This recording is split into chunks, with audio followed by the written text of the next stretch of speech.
Assalamualaikum warahmatullahi wabarakatuh. Apa kabar anak-anak semua? Semoga semuanya dalam keadaan sehat. Hari ini kita kembali lagi belajar bahasa Indonesia dengan materi baru, yaitu parafrase. Sebelumnya kalian sudah pernah mendengar kata parafrase atau sudah mempraktikkannya? Oke, baiklah, kita lanjut saja. Materi baru kita hari ini yaitu tentang parafrase. Apa itu parafrase? Oke, sebelum Bapak menjelaskan apa itu parafrase, jadi parafrase itu adalah puisi yang diubah ke dalam bentuk prosa. Nah, sebelum lebih lanjutnya, Bapak menjelaskan terlebih dahulu tentang puisi, karena ada kaitannya. Puisi merupakan sebuah karya sastra berwujud tulisan yang di dalamnya tergandung irama, rima, ritma, dan lirik dalam setiap baitnya. Umumnya, pengertian puisi tersebut juga mengungkapkan perasaan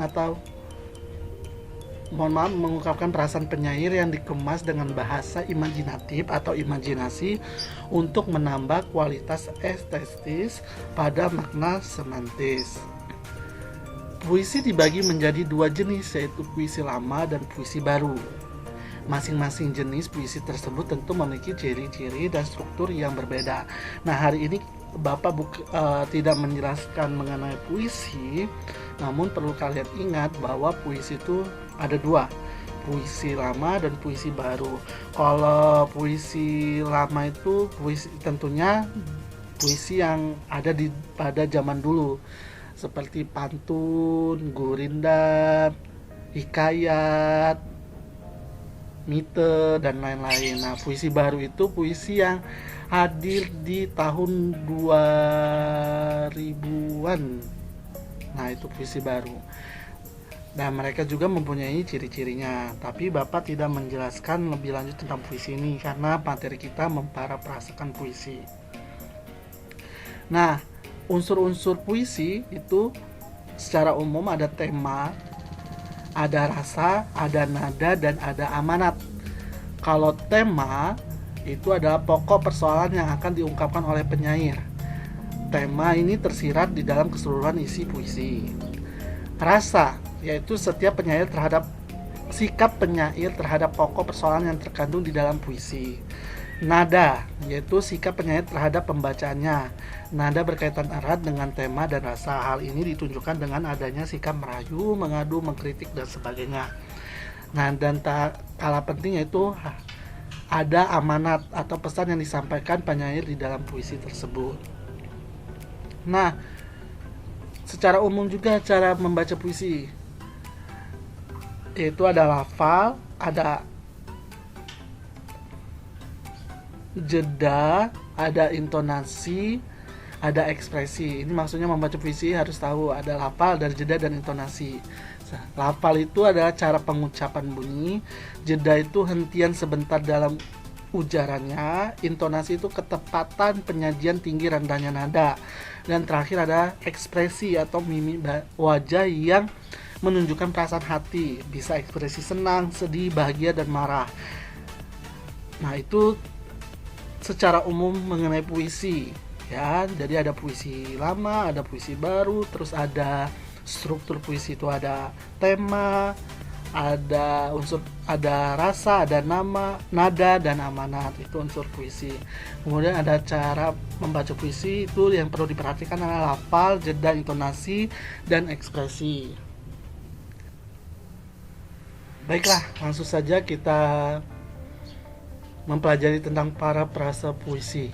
Parafrase adalah mengubah puisi menjadi bentuk sastra lain, yaitu prosa. Hal itu berarti bahwa puisi diubah menjadi prosa yang tunduk pada aturan-aturan prosa tanpa mengubah isi puisi tersebut. Lebih mudahnya, parafrase puisi adalah memprosakan puisi. Perlu diketahui bahwa parafrase merupakan metode memahami puisi, bukan metode membuat karya sastra. Dengan demikian, memparafrase puisi tetap dalam kerangka upaya memahami puisi.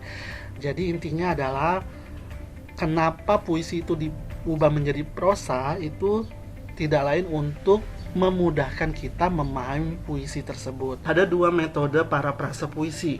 Yang pertama yaitu parafrase terikat, dan yang kedua yaitu parafrase bebas. Artinya apa parafrase terikat? Artinya mengubah puisi menjadi prosa dengan cara menambahkan sejumlah kata pada puisi sehingga kalimat-kalimat puisi mudah dipahami. Seluruh kata dalam puisi masih tetap digunakan dalam parafrase puisi. Jadi kata-kata yang terdapat di dalam puisi itu ditambah dengan kata lain agar memudahkan kita memahami puisi tersebut. Nah, yang kedua yaitu parafrase bebas. Artinya mengubah puisi dengan menjadi prosa dengan kata-kata sendiri. Kata-kata yang terdapat dalam puisi dapat digunakan, dapat pula tidak digunakan. Setelah kita membaca puisi tersebut, kita menafsirkan secara keseluruhan, kemudian menceritakan kembali dengan kata-kata sendiri. Jadi bedanya kalau terikat itu kata-kata puisi tersebut masih digunakan, hanya saja ditambah dengan kata lain. Tapi kalau bebas, kata-kata puisi tersebut boleh dihilangkan, boleh digunakan, dan ditambah dengan kata-kata lain. Intinya parafrase puisi itu adalah menambah kata dalam puisi agar kita memahami makna puisi tersebut. Nah, ini adalah contohnya. Sebelum kita ke contoh, ini ada cara memparafrasekan puisi. Yang pertama, bacalah puisi berkali-kali hingga kamu paham akan isinya. Membaca puisi tersebut secara cermat dan perhatikan kata-kata yang sulit dalam puisi tersebut. Yang kedua, tambahkan kata-kata atau tanda baca penyairnya. Ingat, menambahkan kata-kata atau tanda baca harus sesuai dengan pemahamanmu terhadap isi puisi. Penambahan kata-kata atau tanda baca ditulis dalam tanda kurung terlebih dahulu. Yang ketiga, ubahlah puisi beserta kata-kata dan tanda baca yang telah kamu tambahkan tadi ke dalam bentuk prosa atau cerita. Contohnya seperti ini. Nah, ini ada puisi oleh Apip Mustafa. Tuhan telah menegurmu. Tuhan telah menegurmu dengan cukup sopan lewat anak-anak yang kelaparan. Tuhan telah menegurmu dengan cukup sopan lewat semayup suara adzan. Nah, ini contoh puisinya. Ini yang kata-kata puisinya. Kalau dia terikat berarti kata-kata ini tetap digunakan, hanya ditambah dengan kata-kata lain. Kalau dia bebas, boleh digunakan, boleh tidak, dan ditambah kata-kata lain. Nah, kata-kata lainnya seperti ini.